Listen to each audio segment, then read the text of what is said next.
Kang Seo-jun died with his cheek frozen to concrete, while the people he once trusted argued over who deserved his boots.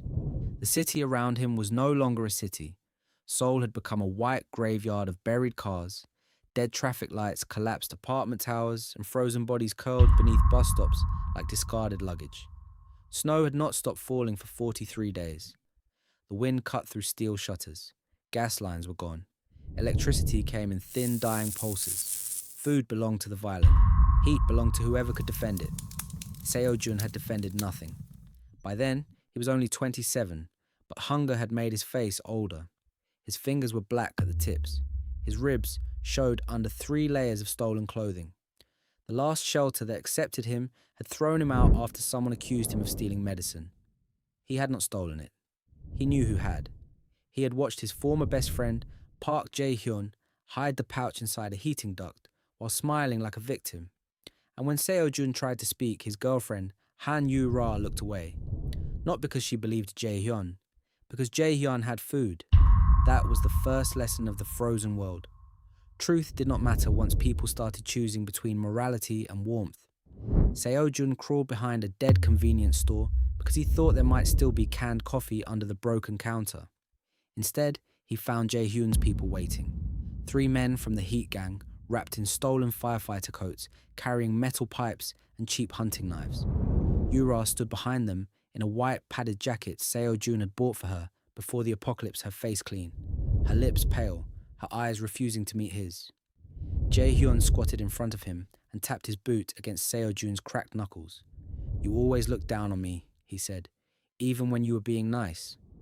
Seo-jun tried to laugh, but blood came out instead. Jae-hyun leaned closer. "The shelter needs one more body for the outer wall shift. You're useless inside, but outside, you can still freeze before the rest of us." Yu-ra finally spoke. Her voice was quiet, careful, almost irritated that he had made the moment uncomfortable. "Seo-jun don't make this harder." Something broke in him then, but it was not his heart. That had been dying for weeks. What broke was the foolish little part of him still waiting for an explanation. He looked at her jacket, at Jae-hyun's full cheeks, at the men who had traded their humanity for a barrel stove and 2 sacks of rice. Then he heard a distant sound. Not wind, not thunder. A deep metallic groan rolled under the city, as if the earth itself had shifted in its sleep. Far away, the frozen Han River cracked from bank to bank. One of the Heat Gang men turned his head. Jae-hyun frowned. Seo-jun knew that sound.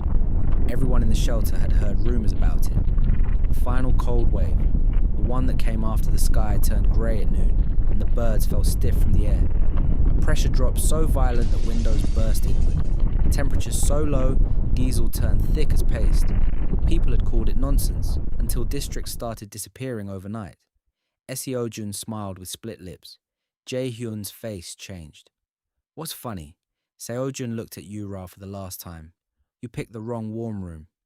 The cold arrived before they understood him. The street lights along the avenue burst one by one, not from electricity, but from the metal contracting too fast. Frost spread across the windows in white veins. One of the gang members screamed as his wet scarf hardened against his mouth. Jae-hyun stood up too quickly, slipped and slammed his shoulder into a vending machine. Seo-jun could not move anymore. His body had already given up. But as the cold swallowed the street, he watched Yu-ra run toward the shelter gate, pounding on it with both fists, while the people inside refused to open. That was the last thing he saw. Not revenge, not justice, just humans becoming honest at the end. Then everything went white. Seo-jun opened his eyes to the sound of a phone alarm. For 3 full seconds, he did not understand warmth. It was under him, around him. Inside the blanket tangled around his legs. His fingers were not black. His chest did not ache. Air moved through his lungs without cutting them. Rain tapped against a window instead of snow grinding against metal. He sat up so hard his forehead nearly hit the shelf above his bed. His room. Not a shelter storage room, not the frozen convenience store. His actual room. The cheap studio apartment near Guro Station with the water stain on the ceiling, the broken desk fan, the jacket hanging on the chair, and the old photo of his father taped beside the monitor. His phone kept screaming. Seo-jun grabbed it. September 3rd, 5 months before the first snow that never melted. His thumb shook over the screen, Not from cold this time, from memory. The date was impossible. The world had ended in February. He had died in late March after the 6th national blackout, after the emergency government broadcast stopped, after Seoul's surviving districts began trading bodies for fuel shifts. But the phone said September. His bank app said he still had money. His calendar said he had work at 9 o'clock. His message log showed a cute good morning text from Yura. Seo-jun stared at her name until the screen dimmed. Then he threw up into the trash can beside his bed. The first hour was not heroic. He did not stand dramatically at the window and swear revenge. He sat on the bathroom floor, gripping the sink, forcing himself to breathe, while his brain tried to separate memory from panic. Every time the refrigerator hummed, he flinched. Every time a bus passed outside, he thought it was the ice cracking under the city. After 30 minutes, he crawled to the kitchen, turned on the gas stove, and held both hands near the flame. It was wasteful, stupid, dangerous. He did it anyway. The blue fire burned steady. Seo-jun whispered, "I'm back." His voice sounded unfamiliar, younger, softer, still human. Then the alarm on his phone rang again. Work. He looked at the screen and remembered exactly what job he had on September 3rd. Assistant Site Manager for Mirai Urban Development. Low rank, high workload, no power. He inspected old utility tunnels, basement drainage systems, and city-linked maintenance spaces for redevelopment projects nobody cared about until something flooded or collapsed. Before the apocalypse, that job had been exhausting. After the apocalypse, it had become the reason he survived longer than most. He knew which subway exits jammed first, which underground malls became death traps, which abandoned service corridors stayed above freezing for an extra week because they ran near steam lines, which district fuel depots burned, which supermarket warehouses were looted in the first 72 hours, which police armories failed when desperate officers abandoned posts. And more importantly, he knew one place everyone had forgotten. A sealed civil defense complex under Mount Cheonggye, built during the old military era, later transferred to the city, then marked as structurally unfit after a budget scandal. Mirai Urban had once surveyed the outer service road for a luxury eco-resort project that never passed approval. Seo-jun had been the junior idiot sent to photograph rusted gates, broken drainage channels, and concrete blast doors nobody wanted to pay to remove. At the time, he had thought it was useless. During the apocalypse, rumors spread about a mountain bunker that never opened. No one knew the entrance code. Seo-jun did, because his father had been one of the maintenance engineers before he died. Seo-jun stood slowly. His hands were still shaking, but his eyes had gone clear. 5 months. That was not enough time to save the world. It was barely enough time to save one well-prepared group. Food had to be stored. Fuel had to be hidden. Water had to be secured before pipes burst. Solar alone would fail under endless snow without cleaning crews and battery insulation. Diesel would gel unless treated. Ventilation mattered. Waste mattered. Medical supplies mattered. Security mattered most because hunger always found doors. And money. He needed more money than a normal man could earn in 5 months. Seo-jun opened his banking app again. His savings were laughable. His salary was ordinary. His apartment deposit existed, but touching it meant losing his home. His father's old insurance payout was mostly gone after debt repayment and his sister's hospital bills. He had a younger sister, Min-ji, living in a college dorm in Daejeon, pretending her chronic asthma was not a big deal because she hated worrying him. In the first timeline, she died during the second blackout when her dorm shelter lost power and the emergency inhalers ran out. Seo-jun closed his eyes. That one hurt more than the cold. He stood up, washed his mouth, changed his shirt and went to work. The city outside looked almost offensive in its normalness. Delivery bikes splashed through rain. Office workers cursed at puddles. Students laughed under umbrellas. Convenience stores glowed with hot coffee machines. Steam rose from street food stalls. People complained about humidity like the world was not sitting on the edge of a knife. Seo-jun watched a woman throw away half a breakfast sandwich and had to stop himself from picking it out of the trash. At Mirai Urban, nobody noticed he had died yesterday. His team leader, Go Sang-cheo, tossed a file on his desk before Seo-jun even sat down. Cheonggye Access Road Dispute. Legal wants updated photos before the hearing. You went there last year, right? Seo-jun looked at the file. Mount Cheonggye, the forgotten bunker, the project that should have stayed buried until after millions died. Sang-cheo scratched his chin. Don't make that face. You just need pictures. The company wants to prove the old road is unusable, so the city has to pay for removal. Seo-jun opened the folder. Old maps, utility easements, drainage reports, a faded stamp from the Civil Defense Agency. His father's department code appeared in one corner so small most people would miss it. His thumb pressed on the page until the paper bent. "Can I take the original survey copies?" he asked. Sang Cheo snorted. "Take whatever. Nobody reads those anyway." That was the first gift. By noon, Seo-jun had copied every map, every drainage line, every access note, every environmental complaint, and every contractor estimate linked to the mountainside. He did not steal anything dramatic.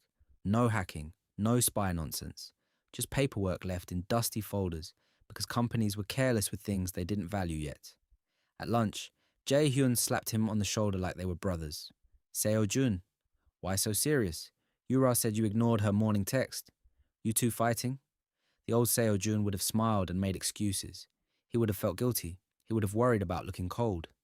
This Seo-jun looked at Jae-hyun's hand until the man removed it. Jae-hyun laughed awkwardly. "What? Did I offend you?" Seo-jun's gaze moved over him with quiet precision. Park Jae-hyun procurement assistant. Good at favors. Better at lies.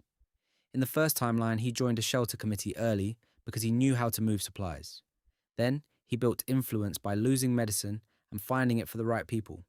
Right now, he still had soft office hands. Seo-jun said, "Do you know any bulk suppliers for insulation panels?" Jae-hyun blinked. "What? Industrial insulation. Cold storage grade. Used or damaged stock is fine." Jae-hyun smiled again, but slower. "Why?" Seo-jun took one sip of water. Side project. That answer irritated him. Jae-hyun liked knowing things. Secrets made him itchy. "Sounds expensive." "It is. You have money for that?" Seo-jun looked at him. "No." The honesty disarmed him. Jae-hyun chuckled. "Then why ask? Because you know people who cheat inventory." Jae-hyun's smile almost slipped. Only for half a second. But Seo-jun saw it. Good. In the first timeline, Jae-hyun had not become corrupt because of the apocalypse. The apocalypse had only removed the need to hide it. Jae-hyun leaned closer. "Careful, that sounds like an accusation." Seo-jun stood taking his tray. "No, it was a compliment." He walked away before Jae-hyun could decide whether to laugh. By evening, Yura was waiting outside his apartment building. She looked exactly the way memory hated. Pretty, in a soft, expensive way. Hair styled carefully but pretending not to be. White blouse, beige coat, the same delicate necklace he had bought her after working 2 weekends in a row. She held iced coffee in both hands, one for him like she had not watched him crawl through snow begging for a door to open. "Seo-jun," she said, pouting, "you ignored me all day." He stopped 3 steps away. In the first timeline, he had loved that voice. It made ordinary stress feel lighter. He had planned to propose after getting promoted. He had believed her when she said Jae-hyun was just friendly. Now he saw the tiny calculation behind her expression. Hurt, but not too hurt. Sweet, but ready to punish. She liked keeping him anxious. "You should go home," he said. Yura froze. "What?" "I'm busy." Her laugh came out wrong. "Are you serious? I came all the way here. You live 15 minutes away. That's not the point." "No," Seo-jun said. "It isn't." For the first time since he had known her, Yura looked unsure of which version of herself to use. Soft girlfriend? Offended princess? Wounded victim? She chose wounded. Did I do something? In another life, the answer had been yes. You abandoned me. You lied. You picked warmth over me. But saying that now would only make him sound insane, and worse, it would warn her. So he said, "I need space." Yura's fingers tightened around the coffee cups. "Because of work, because I finally noticed I'm tired." That landed harder than anger. Her face shifted. Not guilt. Panic. A person losing control of something useful. "Seo-jun, don't be like this. You know I'm the only one who really understands you." He almost laughed. Minji understood him. His father had understood him. Even the old security guard at work understood him better than Yura did, because at least he knew Seo-jun took black coffee and hated sweet talk before morning inspections. Seo-jun stepped past her. Yura grabbed his sleeve. His body reacted before his mind did. He caught her wrist, not hard enough to hurt, but fast enough that she flinched. For a second, he saw her at the shelter gate again, pounding on metal, while the cold took her fingers. Then the present returned. He let go. Don't come here without calling again. Yura stared at him as he entered the building. Behind him, her voice sharpened. You'll regret treating me like this. Seo-jun did not turn around. I already did. That night, the first plan formed on his wall. Not in a fancy war room, not on a holographic system panel, just printer paper tape and a black marker. At the top, he wrote the date of the first abnormal cold wave, November 18th. Heavy snow in Gangwon that weather channels would call a freak mountain event. Then, December 2nd, northern power instability. December 19th, food panic begins after crop transport freezes across multiple provinces. January 7th, Seoul's first emergency heating order. January 29th, national grid failure. February 11th, organized shelters start refusing outsiders. March 3rd, heat gang takes over 3 districts. March 22nd, final cold wave. He stared at the last date longer than the others. Then he crossed it out. No, that was not his death date anymore. Below the timeline, he made columns. Money, shelter, food, fuel, water, medical, security, people, information, revenge. He hesitated over the last word. Revenge was dangerous because it felt satisfying without solving anything. Killing Jae-hyun today would not save Minji.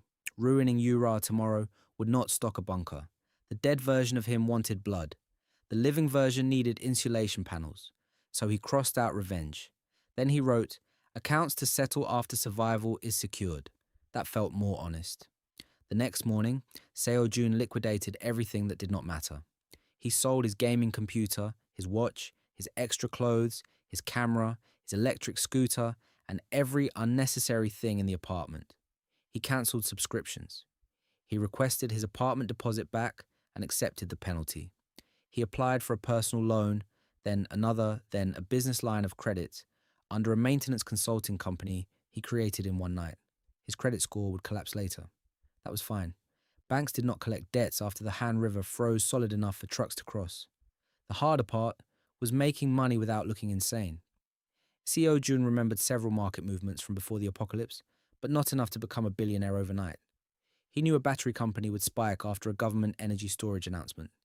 He knew a logistics firm would crash after a warehouse fire. He knew heating equipment suppliers would surge after the first mountain snow, but that was too late for his major purchases. So he did something less flashy and more useful.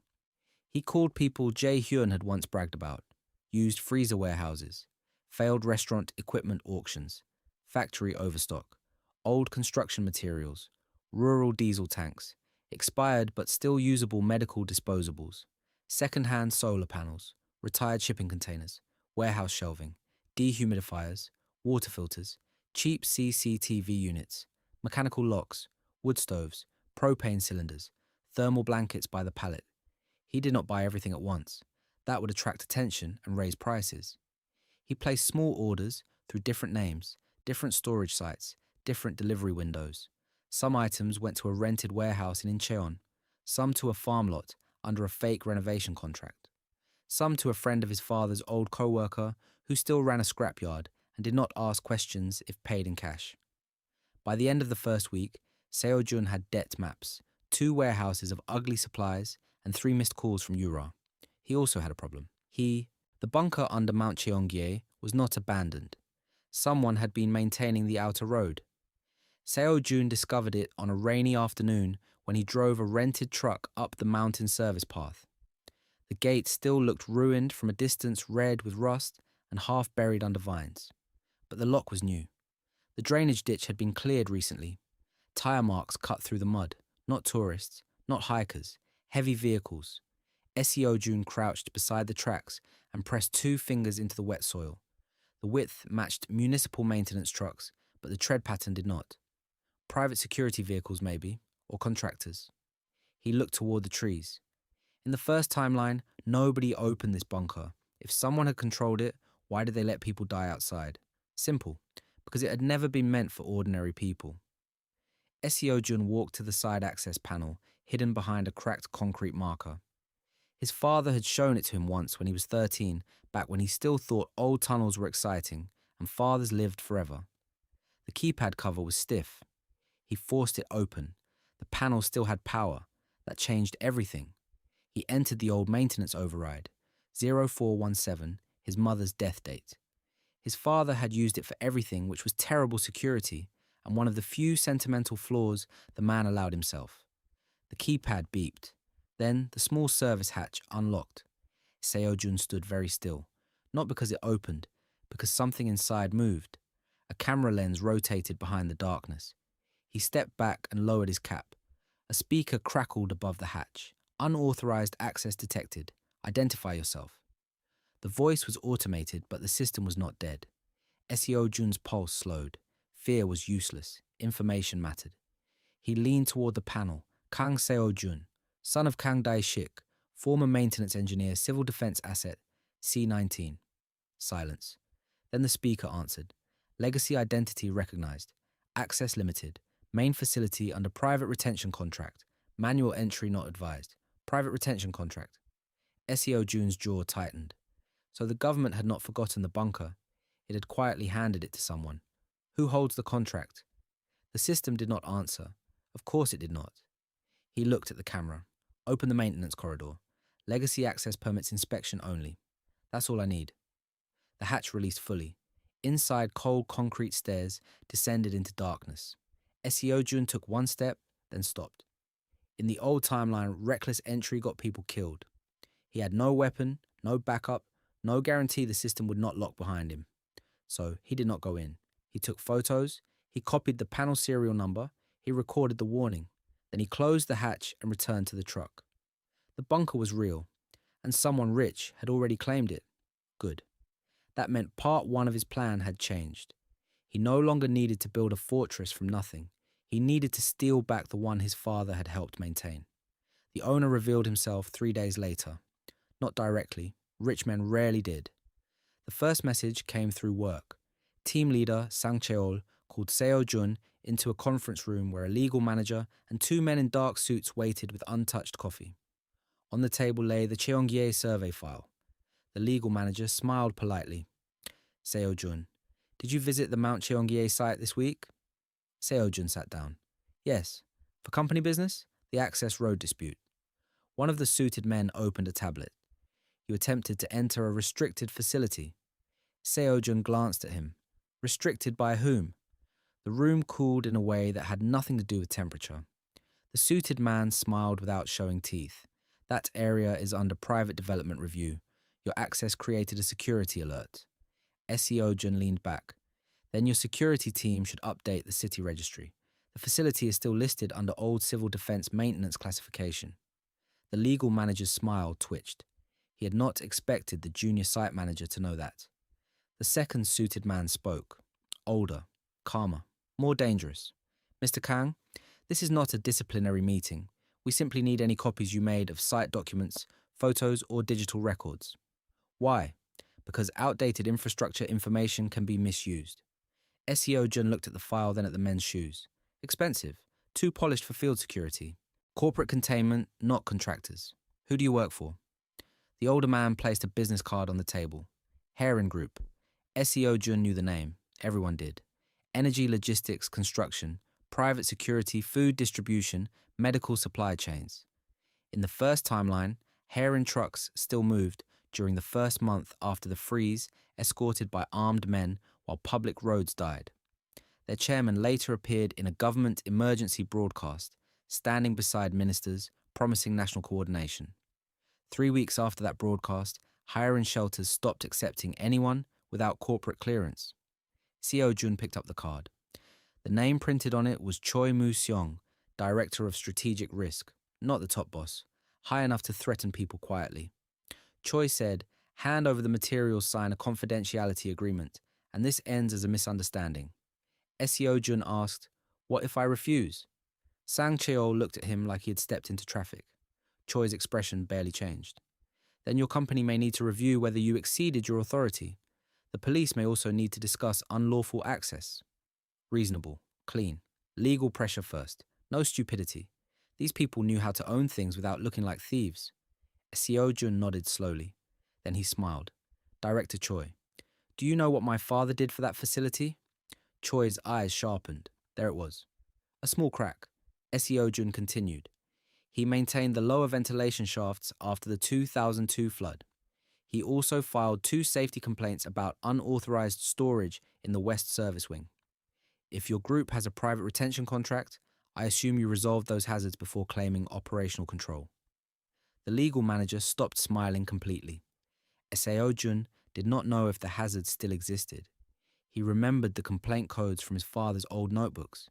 But men like Choi did not fear insults, they feared paper trails. Choi folded his hands. Are you threatening us? No, Seo-jun said. I'm asking whether Haerin Group is storing private assets inside a civil defense facility with unresolved safety violations. Nobody spoke. Outside the conference room, someone laughed near the vending machine. Ordinary office noise. Inside, 3 adults recalculated the price of crushing 1 junior employee.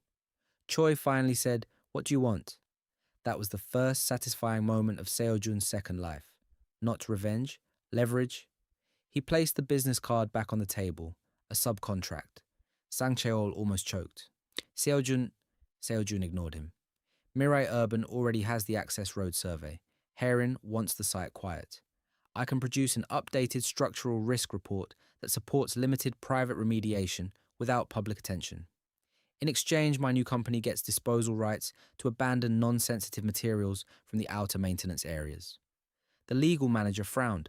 Scrap damaged panels, old shelving, broken mechanical parts, unused tanks, anything marked for disposal. Choi studied him. Why would you want trash? Seo-jun met his eyes. Because I'm poor. That answer was ugly enough to sound true. Choi did not believe him fully, but he believed enough. Poor workers did take strange side jobs. Poor workers did sell scrap.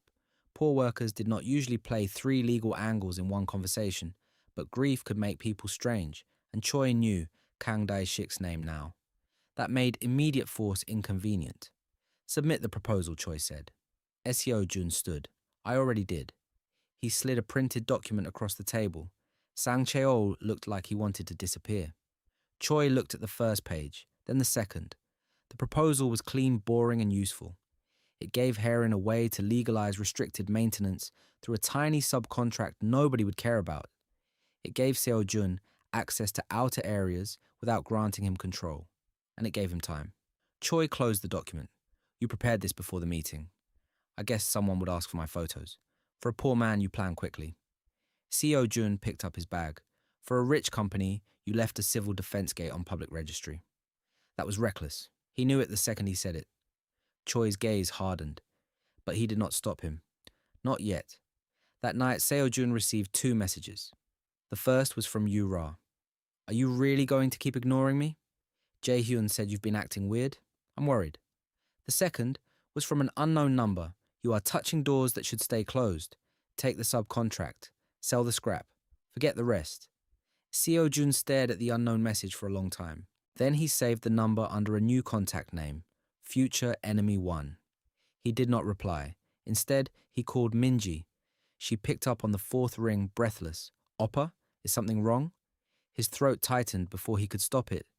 In the old world, her last voicemail had been 7 seconds long, static, coughing one broken apology because she had lost the inhaler he bought her. He had replayed it until his phone died. Now she sounded annoyed and alive. Are you taking your medicine? He asked. Wow. Hello to you too. Yes, I'm taking it. Do you have extra inhalers? How many? 1 in my bag, 1 in the dorm. Why are you being scary? Seo-jun closed his eyes. I'm transferring money. Buy more. Not later. Tomorrow morning. I don't need... You do. His tone stopped her. Minji's voice softened. Did something happen? He looked at the bunker maps covering his wall. The purchase receipts, the loan documents, the timeline of the world's collapse. Yes, he said. I realized I've been careless. She was quiet for a moment. Then carefully. Is this about Dad's memorial coming up? That hit from the side. Their father's memorial was in 2 weeks. In the first timeline, Seo-jun had skipped it because work ran late and Yu-ra wanted dinner with friends. Minji went alone. She never complained. He remembered thinking he would make it up next year. There had been no next year. Seo-jun rubbed his face.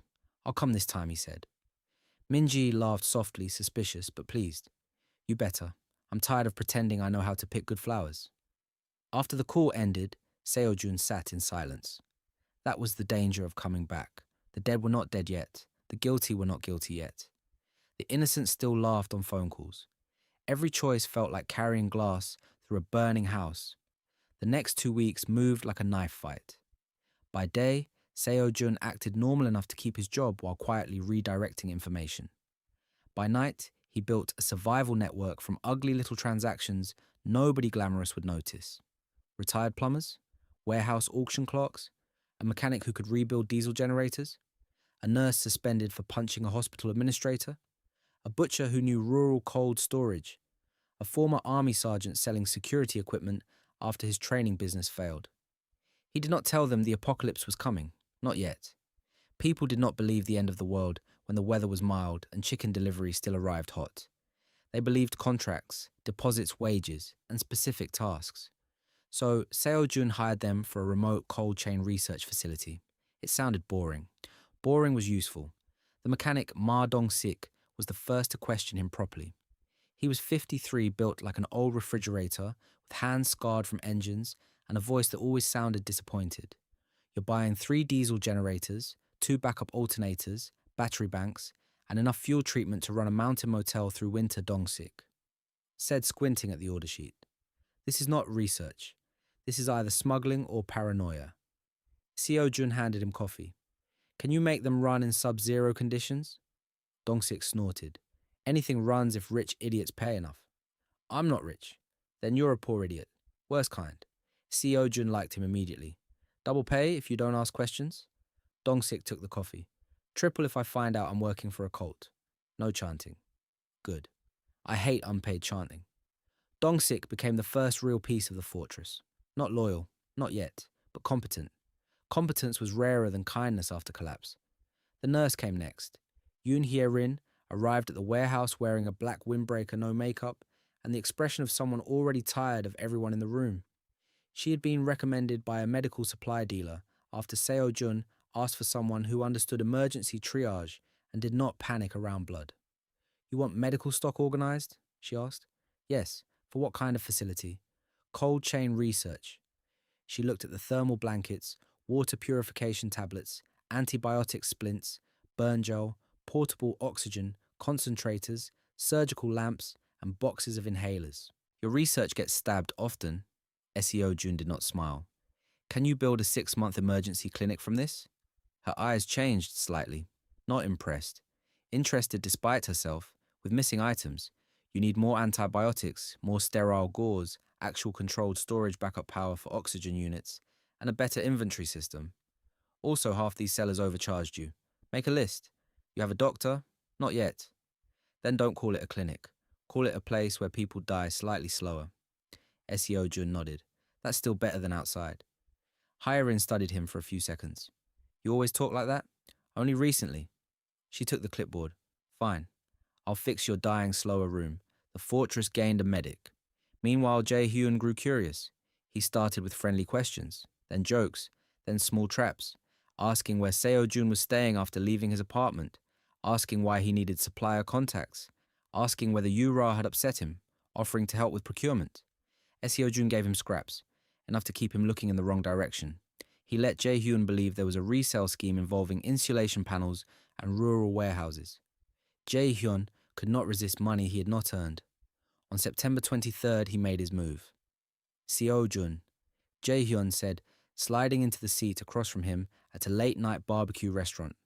I'll be honest, I know you're doing something profitable. Seo-jun flipped a piece of meat without looking up. Congratulations. Don't be cold. I'm saying I can help. With what? Suppliers, transport, paperwork. You're good at plans, but you're not good with people. True enough. That was why Jae-hyun had been dangerous. Seo-jun placed the cooked meat on his own plate. And your price? Jae-hyun smiled. Small partnership share. No. The smile weakened. You didn't even ask the number. I know your number? Really? Too high. Jae-hyun leaned back. For a moment, irritation showed through the friendly mask. You've changed. Seo-jun finally looked at him. You haven't. A small silence opened between them. Jae-hyun recovered first. Yura says you're unstable lately. Yura says whatever helps Yura. That one cut. Jae-hyun's eyes flicked to the grill. So it had already started between them. Maybe not physically yet. Maybe emotionally.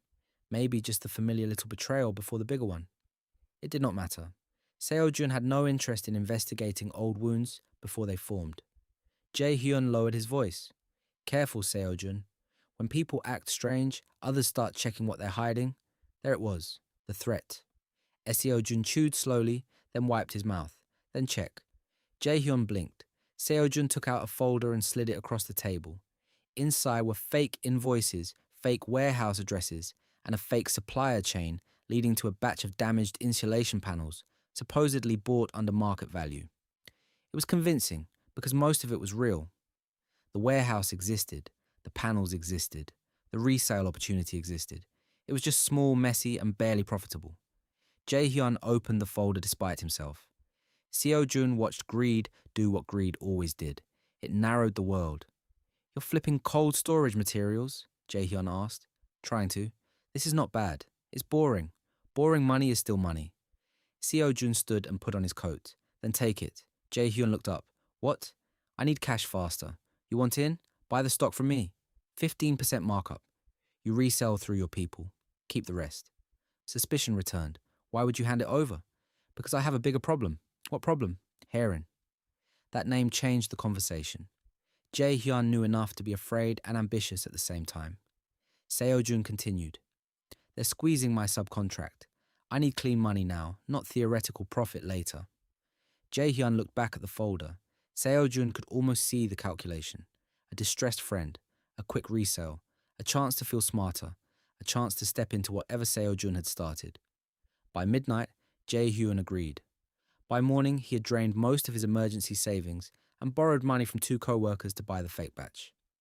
By the end of the week, the resale market for damaged insulation panels collapsed because Seo-jun anonymously tipped off a larger warehouse auction nearby with better stock at lower prices. Jae-hyun was stuck with materials he could not quickly move, debts he did not want to explain, and a bruised ego. It was not revenge. It was pest control. Unfortunately, Yura noticed the smell. She came to Seo-jun's temporary office 2 days later, furious enough to forget softness. "What did you do to Jae-hyun?" Seo-jun looked up from a generator layout. "Sold him insulation panels. He says you tricked him. He asked for the deal. You knew it would fail. I knew he wanted easy money." Yura crossed her arms. "You're being cruel." Seo-jun almost answered too sharply. Then he looked at her face and understood something important. In this timeline, Yura had not left him outside to die. Not yet. To the world, she was just a girlfriend, dealing with a boyfriend, who had become distant, secretive, and cold. If he treated her like the ghost of her future self, he would look like the monster first. So he kept his voice even. "Yura, why are you more upset about his lost money than our relationship ending?" That stopped her. "Our relationship ending?" she repeated. "Yes." Her expression flickered through disbelief, anger, fear, and calculation. "You can't just decide that alone." "I can. After everything I did for you?" Seo-jun leaned back. "Name 3 things. A brutal question. Not loud, not insulting, just empty space where proof should have been." Yura's eyes reddened. "You're humiliating me." "No, I'm asking." She slapped him. It was not a dramatic slap. It was small, angry, and immediately regretted. The office fell silent. Dong-sik, who had been repairing a fuel pump in the corner, slowly looked over. Haerin paused with a box of medical gloves in her hands. Seo-jun touched his cheek. Yura's face paled as she realized they had witnesses. He said quietly, "You should leave." "Seo-jun, now." She grabbed her bag and walked out, but not before throwing one last sentence over her shoulder. "You'll come back when this little obsession fails." The door closed. Dong-sik cleared his throat. "That the cult leader's wife?" "No. Good. Bad for morale." Haerin returned to her inventory sheet. "You need a lock on the office?" Seo-jun nodded. "I'll add it." Neither of them asked questions. That mattered more than comfort. On October 1st, Haerin approved the subcontract. The terms were narrow. Inspections only. Outer maintenance areas only. No main bunker entry. No storage rights inside. All material removal logged and approved. Haerin security present during site visits. Choi Moo-seong had built a cage and called it permission. Seo-jun signed anyway, because cages had hinges. The first official visit to Mount Cheonggye revealed the scale of the opportunity. Haerin sent 2 security men, 1 junior engineer, and Director Choi himself. That meant Choi still did not understand Seo-jun, but he understood risk. The outer road had been cleared enough for trucks. The main blast door sat behind a curtain of wet vines and camouflage netting, far larger than Seo-jun remembered, its steel surface painted dull grey. Above it, old Korean lettering had been scraped off and replaced with a private asset code, his father's work buried under corporate paint. Seo-jun said nothing. Choi noticed anyway. "Sentiment is expensive, Mr. Kang." Seo-jun opened his inspection case. "So is corrosion." The outer maintenance wing was colder than outside, not because of weather, but because thick concrete remembered decades underground. Emergency lights glowed red along the corridor. Dust covered the floor in some sections, but other areas had fresh footprints. Haerin had been moving equipment through here, not abandoned storage, preparation. Seo-jun logged everything while pretending not to see too much. Old air filtration units, water storage tanks, mechanical valves, rusted shelving, broken insulated doors, thick copper grounding strips along the wall, a diesel intake line that had been recently tested. He photographed crack seals, moisture damage, and obsolete equipment tagged for disposal. Then he found the west service wing. The door was locked. The junior engineer said too quickly, "That area isn't included." Seo-jun looked at Choi. The 2002 safety complaints were about the west wing. Choi's mouth tightened. "Open it." The security man entered a code. Inside, the air smelled faintly of oil rubber and cold metal. Rows of old military-grade storage racks filled the room. Some empty, some covered, some holding outdated equipment Haerin had not bothered to remove because it looked useless. Duct sections, sealed crates of old thermal pipe insulation, manual water pumps, steel mesh panels, fireproof doors, ceramic filters, emergency cots, rust-stained lockers, trash to Haerin, gold to a man building a fortress before winter killed the world. Seo-jun walked slowly, making notes. The junior engineer said, "Most of this is disposal." Seo-jun kept his face bored. "Disposal costs will be high. Mold rust, outdated parts." Choi looked at him. "Your company wanted disposal rights, for scrap resale, not hazardous handling." He let annoyance enter his voice. Just enough. Choi studied the racks. To him this was clutter. To Seo-jun it was walls, vents, beds, filters, barriers, repair stock and spare parts nobody could buy once logistics failed. "Take what you can remove without delaying our remediation," Choi said. "Log it." The first door opened. Over the next 10 days, Seo-jun's people removed 12 truckloads of waste. Haerin security checked every manifest and missed the only thing that mattered. Seo-jun was not stealing secret technology. He was stealing readiness. Old parts. Simple parts. The kind that still worked when smart systems died. Manual valves, mechanical pumps, fireproof panels, copper wire, steel grates, air ducting, insulation, the boring bones of survival. Dong-sik complained the whole time and still worked faster than anyone. "Rich bastards throw away better material than cities use," he muttered, dragging a pump housing into the truck. Haerin inspected the old emergency cots and said, "Half need new fabric. Frames are usable." Seo-jun marked them for repair. The former army sergeant Im Tae-sik arrived on the third hall after Seo-jun hired him for site security planning. He had a shaved head, a limp from an old injury, and the calm eyes of a man who measured exits before handshakes. After walking the outer perimeter, once he said, "This place is impossible to defend if attackers control the upper ridge." Seo-jun asked, "Can it be fixed? With fences, cameras, choke points, and people who don't run. How many people? For real defense? 30 trained minimum. For delay? 8 good ones and ugly terrain. I need delay first." Tae-sik looked at him. "Delay from what?" Seo-jun gazed at the mountain road. "Hungry people." Tae-sik did not laugh. That was why Seo-jun hired him. By mid-October, the hidden storage network had become too large to manage alone. Supplies were scattered across 4 locations. The mountain access was under Haerin watch. Jae-hyun was angry and nosing around. Yura had started posting vague messages online about betrayal and emotional abuse, careful enough to gather sympathy without naming him directly. At work, Sang Cheo warned Seo-jun that upper management was asking questions. Pressure was building, and the weather was still normal. That was the hardest part. Every logical sign told ordinary people nothing was wrong. The sky was blue. Markets were open. Government broadcasts discussed energy prices, not extinction. Even Seo-jun's own workers began treating the project like eccentric rich man prepper nonsense, funded by loans and stress. Then October 19th came. In the first timeline, it had been a footnote, a strange hailstorm near the coast. No one connected it to anything.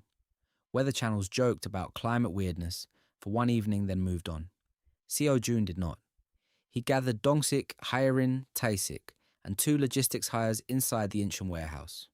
On a metal table, he placed a portable heater, a live weather feed, and 5 sealed envelopes. Dongsik eyed the envelopes. This is where cults usually begin. Seo-jun ignored him. At 8:40 tonight, a cold front will hit Sokcho. The official forecast says rain. It will be hail, large enough to break windshields. Haerin frowned. How would you know that? I need you to watch the feed. Taesik's eyes narrowed. And if it happens? Then you decide whether I'm lucky informed or worth listening to. Dongsik crossed his arms. And the envelopes? Your next month's pay, in advance. If you leave after tonight, take it and go. If you stay, the work changes. Nobody liked that answer. At 8:37, the weather reporter stood under light rain smiling through a hood. At 8:41, the first hailstone struck the camera lens. At 8:43, cars began pulling over. At 8:46, the live feed cut after a sound like gravel being dumped onto metal roofs. Nobody spoke. The warehouse heater hummed between them. Dongsik reached for his envelope, opened it, counted the money, then put it back on the table. I hate this, he said. Explain. Seo-jun did. Not everything. Not rebirth. Not death. Not Ura at the shelter gate. That truth was too large and too useless. He told them the climate models were wrong. He told them extreme cold events would escalate faster than officials admitted. He told them supply chains would fail before people believed it. He showed them dates, maps, storage needs, and technical bottlenecks. He showed them enough proof to make denial expensive. Haerin asked the first practical question. How cold? Seo-jun answered. Cold enough that hospitals without fuel become morgues. Dongsik rubbed his jaw. Duration, months at minimum, maybe longer. Taesik said, civil order, depends on district. Rich zones last longer. Poor zones break first. Shelters become political, then armed. The 2 logistics hires exchanged looks. One quietly picked up his envelope and left. Seo-jun did not stop him. The other stayed. Haerin looked at the medical supplies stacked behind him. You've been preparing a shelter? A bunker? Dongsik let out a humorless laugh. Of course it's a bunker. Taesik asked, how many people are you saving? That was the question Seo-jun hated. Not how many could he save in a fantasy. How many could he feed, warm, protect, treat, and govern without turning the shelter into the same nightmare that killed him? First target is 40, Seo-jun said. Expandable to 100 if we secure the main facility. Haerin's face hardened. Only 40. 40 alive is better than 400 dead behind a broken door. No one liked that either. Good. They were still human. Taesik leaned over the map. Who owns the main facility?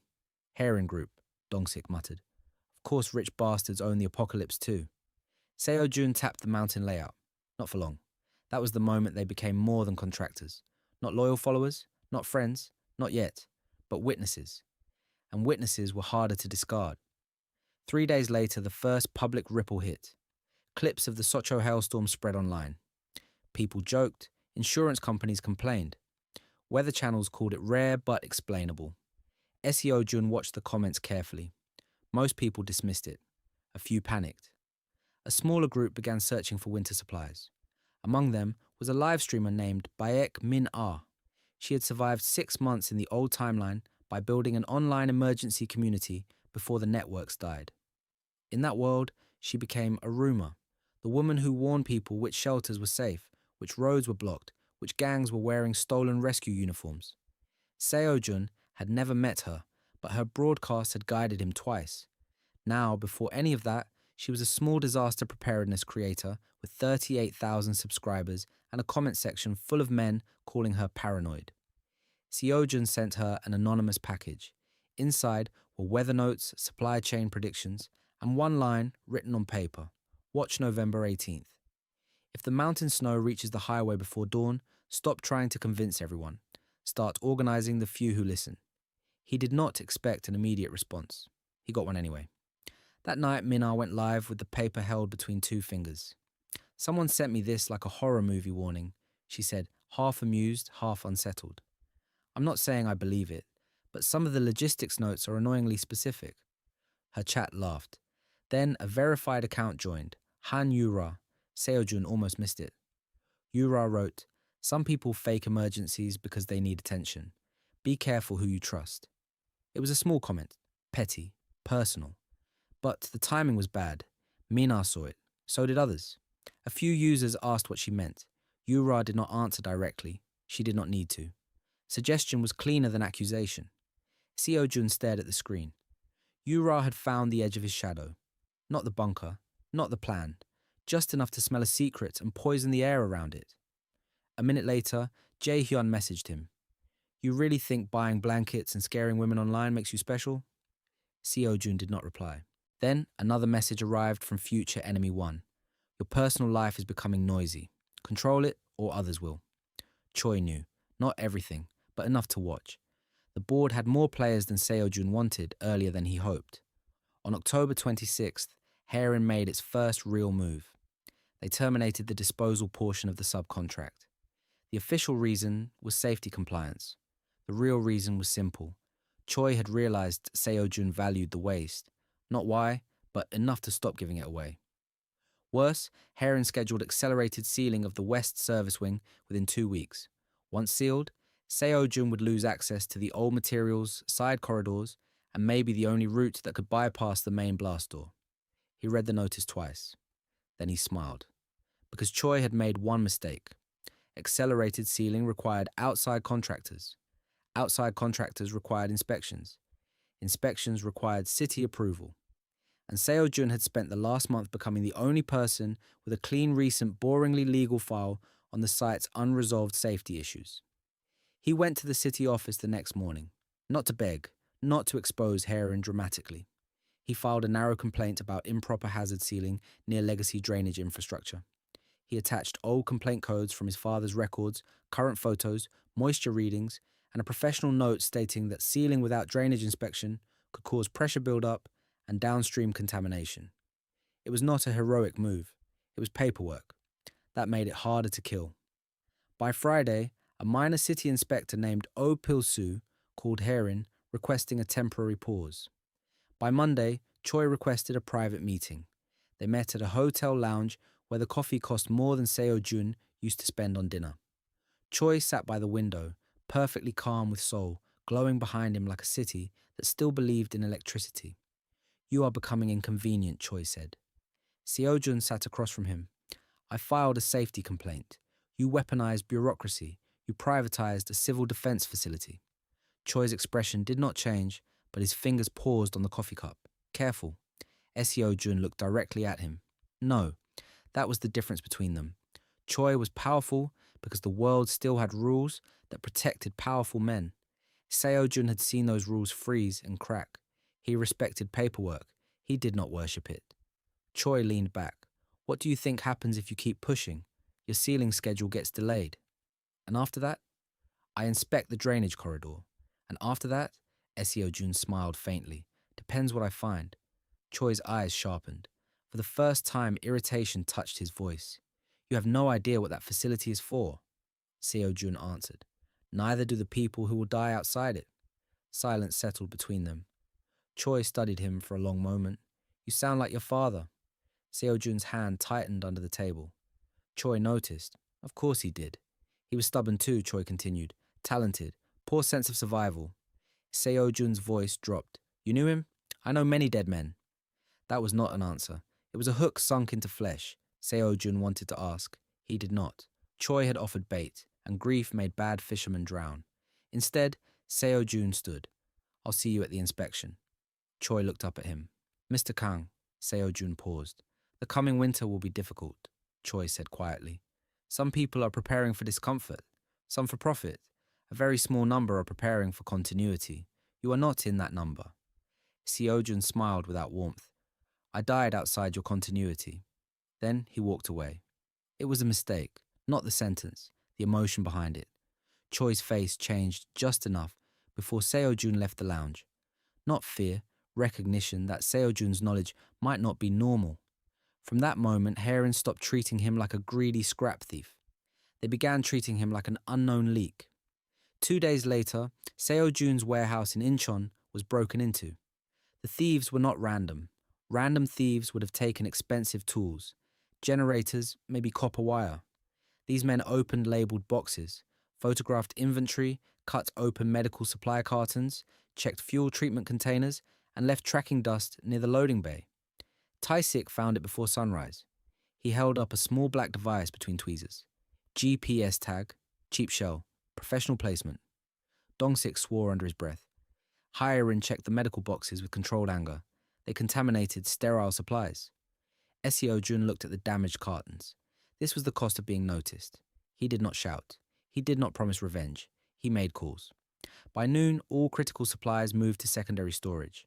By evening, Tae-sik installed layered locks, dummy cameras, and 2 obvious blind spots that were not blind at all. Dong-sik moved the working generators to a refrigerated fish facility owned by a cousin of a cousin. Haerin separated compromised medical stock into training use and rebuilt the inventory. The enemy had gained information, but not enough. They knew he was preparing for cold. They did not know where the real heart was.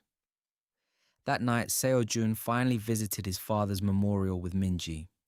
The cemetery sat on a hill outside the city, quiet under late autumn trees. Min-ji wore a thick scarf even though it was not that cold. Seo-jun noticed every breath she took, every small pause, every hidden cough. She placed flowers in front of their father's stone and crouched. Oppa's acting weird, she told the grave. If you're haunting him, please make him less bossy. Seo-jun stood behind her, holding the umbrella, though it had stopped raining. Min-ji looked up at him. You're not going to laugh? He tried. It came out tired. She stood and dusted her knees. Seriously, what's going on? He looked at his father's name. Kang Dae-shik, former maintenance engineer, stubborn, quiet, too honest to be promoted, too useful to be ignored, dead after a tunnel accident Haerin had helped investigate according to old records Seo-jun had never questioned enough. Choi knew him. That meant the bunker was not just a shelter, it was connected to his father's death. Min-ji touched his sleeve. Oppa. Seo-jun looked at her. She deserved the truth, not all of it. Enough. I'm building a place where you can breathe no matter what happens.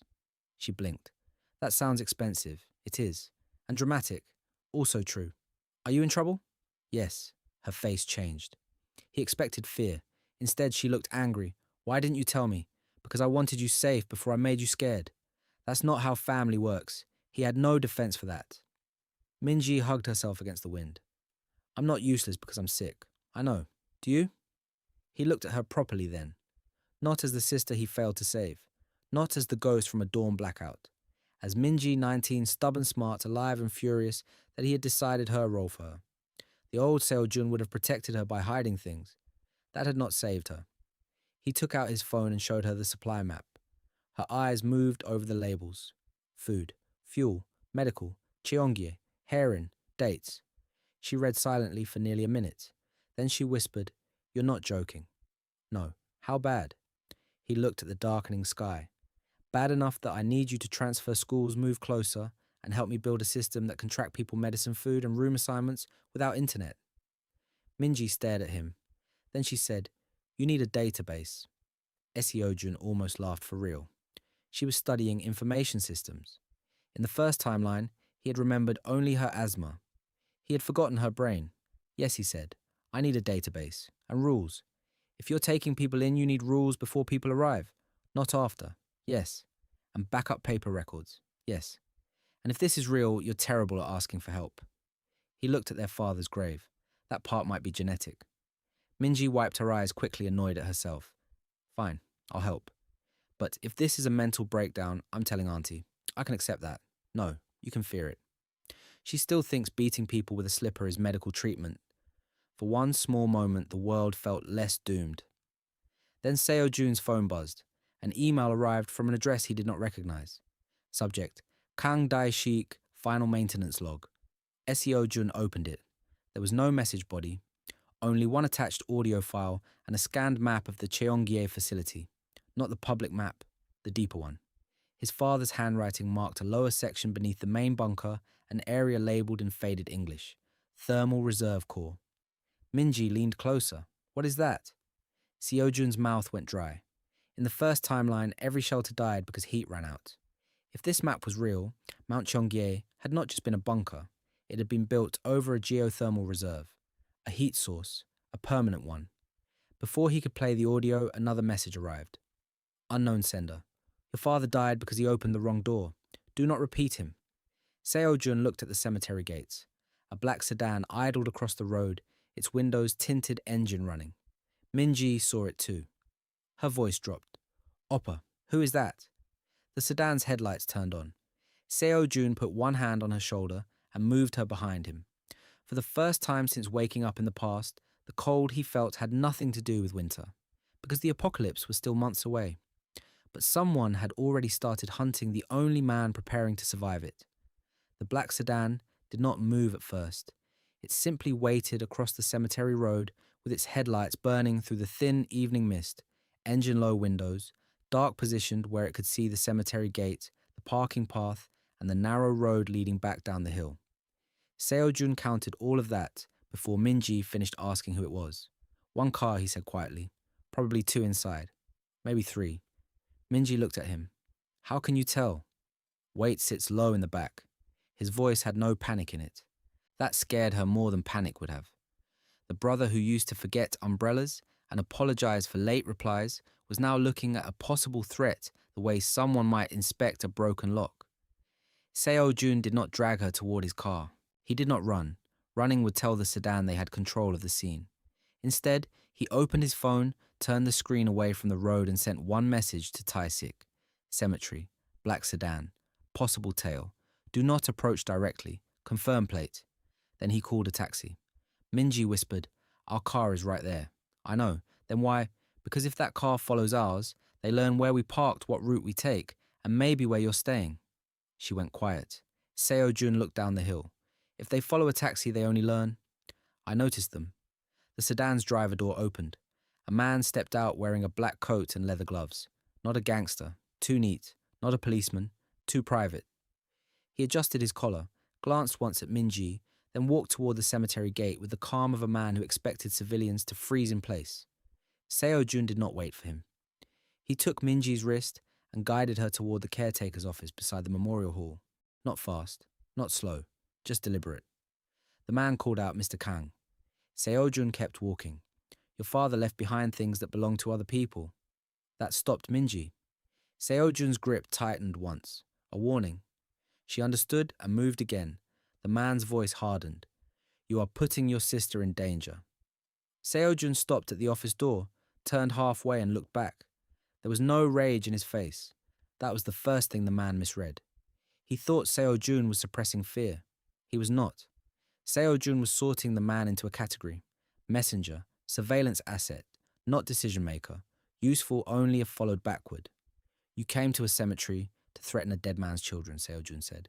Your boss must be nervous. The man's expression tightened. Good. Seo-jun opened the office door and pushed Minji inside before the man could answer. The old caretaker looked up from a small television, confused, as Seo-jun placed two bills on the desk. Emergency. Please lock the back door after us. The caretaker stared at the money, then at Minji's pale face, then reached for his keys without asking questions. They exited through a narrow service path behind the memorial hall. The taxi Seo-jun called arrived 3 minutes later at the lower maintenance entrance, not the main gate. By then, Tae-sik had already sent a photo, plate fake, vehicle registered to Dead Fleet Company, two visible, possible third, I'm behind them. Seo-jun replied with one word. Don't, Tae-sik called immediately. Seo-jun answered on speaker, but kept it low. Tae-sik's voice was flat. You told me to confirm. I confirmed. And now you stop. If they're Haerin, we need their route. If they're Haerin, the route they show you is fake. If they're not Haerin, following them blind is stupid. A pause, Tae-sik said. You always this polite under threat? No. Seo-jun ended the call. Minji stared at him from the taxi's back seat. You just hung up on an ex-soldier. He'll live.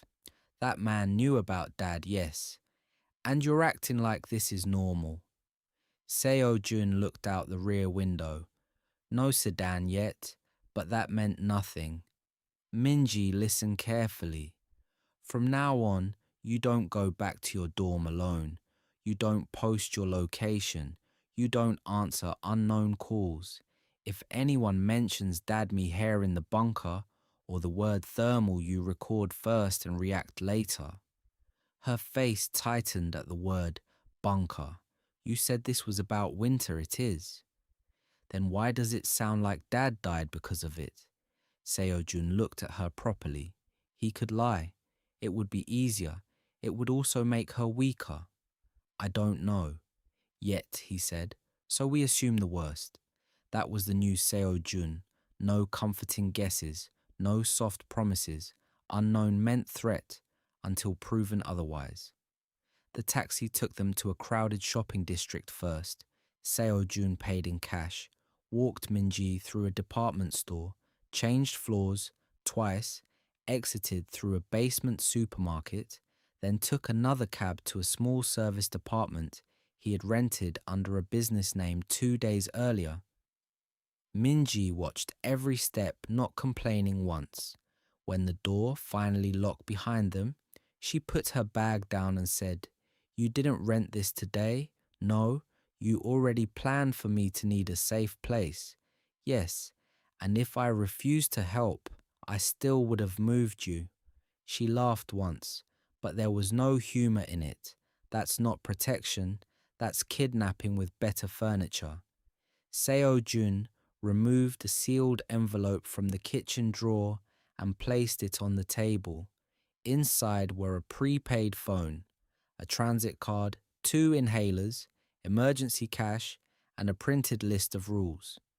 Minji looked at the contents, then she looked at him. You really did become scary.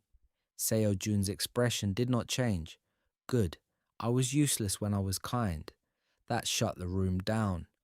Minji did not know what to say to that. He did not help her. Instead, he opened his laptop, copied the audio file from the cemetery email onto an offline drive disconnected from the internet, and played it. For 2 seconds there was only static. Then their father's voice filled the room. Older than Seo-jun remembered, tired, controlled, trying not to sound afraid. If this log reaches my children, then I failed to stop the transfer. Minji sat down slowly. Seo-jun remained standing. The recording continued. Civil Defense Asset C-19 is not just a shelter. The public records describe it as a wartime command bunker, but the lower reserve was built around a geothermal fracture discovered during tunnel expansion. The official purpose was emergency heat continuity for government evacuation. The unofficial purpose changed after Haerin Energy entered the maintenance contract. A paper rustled in the recording. They are not simply preserving the facility.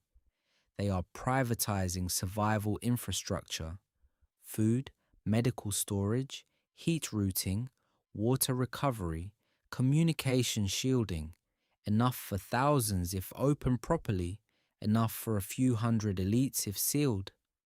Minji covered her mouth. Seo-jun did not move. His father coughed once, then lowered his voice. I found evidence of illegal lower core testing, pressure imbalance, hydrogen sulfide risk, thermal valve corrosion. If they force full activation without repairs, the lower chamber could flood with toxic gas or rupture the heat exchange lines.